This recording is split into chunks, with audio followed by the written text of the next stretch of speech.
भारत को कमजोर करना चाहती हैं,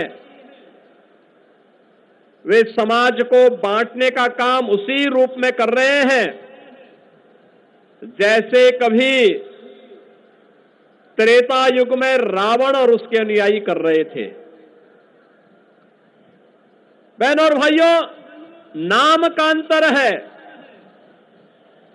काम उस समय भी उनका बांटने का था, आज के वे लोग भी उसी रूप में कोई जाति के नाम पर, कोई क्षेत्र के नाम पर, कोई भाषा के नाम पर, कोई परिवार के नाम पर समाज को बांटने का जो कुत्सित प्रयास हो रहा है, इसके माध्यम से राष्ट्रीय एकता और अखंडता को चुनौती दी जा रही है। ये दीपोत्सव हम सबको एक नई प्रेरणा देने का एक अवसर है, जानकारी रखता है। ये दीपोत्सव का एक कार्यक्रम जहां हमको दीप से दीप जलाने की, सामाजिक और राष्ट्रीय एकता को संबल प्रदान करने की नई प्रेरणा प्रदान कर रहा है, वहीं साथ ही साथ सामाजिक एकता के माध्यम से राष्ट्रीय एकता को संबल प्रदान करने के लिए भी एक नई प्रेरणा प्रदान कर रहा है। रामायण का यह दृश्य, प्रभु श्री राम का अयोध्या आगमन के उत्सव के रूप में दीपोत्सव का यह आयोजन इसी श्रृंखला का हिस्सा है। और मुझे तो अत्यंत आनंद की अनुभूति हो रही है कि हम सबको इस बारे में स्मरण रखना होगा, उस कालखंड में भी, त्रेता युग में मारीच भी जानता था कि सोने का मृग बनकर के मेरी क्या दुर्गति होने वाली है। उस समय इंद्रजीत और कुंभकर्ण भी जानता था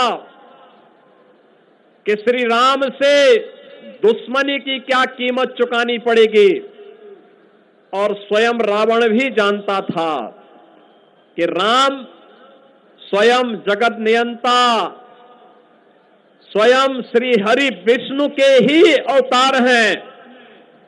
में दीपोत्सव का क्रम कभी थमा नहीं है, कभी नहीं थमा है। कोरोना कालखंड में भी यहां पर एक नए रिकॉर्ड बनते गए, और मैं मानता हूं आज फिर दीपोत्सव का एक कार्यक्रम, मां सरयू की आरती के कार्यक्रम ने भी कुछ नए रिकॉर्ड बनाए होंगे। कुछ ही देर में उसकी घोषणा भी होगी, लेकिन हमें इस बात को याद रखना होगा, इस शाश्वत क्रम इसी प्रकार से चलता रहे, यह अयोध्या वासियों की जिम्मेदारी बनती है। प्रभु राम का आगमन आपके लिए अद्भुत घटना है, अलौकिक घटना है। अयोध्या धाम को दुनिया के मानचित्र पर प्रस्तुत करता है, अयोध्या के माध्यम से दुनिया को एक नई प्रेरणा प्रदान करता है। यह दीप केवल अंधकार को ही, अमावस्या के अंधकार को ही दूर नहीं करने वाला है, अज्ञानता के अंधकार को ही दूर नहीं करने वाला है, समाज के दुश्मनों को भी एक नया जवाब देने का माध्यम है।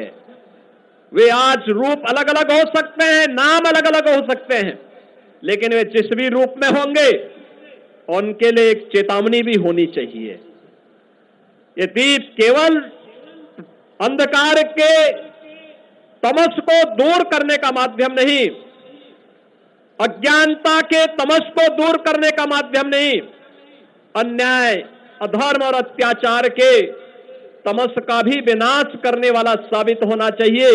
यह अयोध्या का संदेश पूरे प्रदेश के अंदर चलना चाहिए, प्रदेश के अंदर यह संदेश जाना ही चाहिए। और आज के इस अवसर पर मैं इस बात के लिए अभिनंदन करूंगा उन सभी स्वयं सेवकों का जिन्होंने जिला प्रशासन और पर्यटन विभाग के साथ इस दीपोत्सव के कार्यक्रम को इतनी भव्यता के साथ आगे बढ़ाने का